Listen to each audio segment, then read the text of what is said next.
Baxışlarında məni sevirdim. Qara divardı, beyaz təbaşirlə günəş çəkdi. Mən hələ son 100 ildə bu qədər sevməmişdim. Sənin bəbəklərin məni dərinliyinə çəkdi.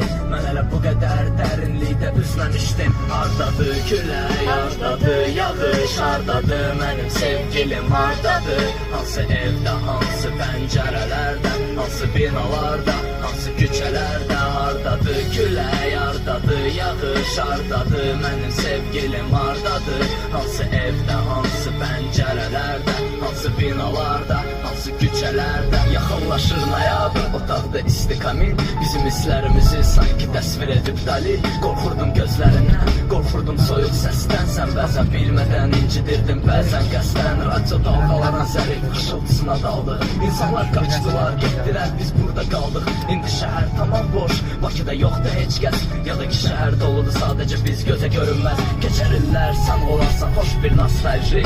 Köhnə fotoalbom silləri ilə bölüşdükcə, uşaqlıq illərinin səliqəsiz xatirəsi. Barmağım şəklindəki gözlərinlə sevişdikcə, uzun illər sonra şıltaq sevgi həvəsində.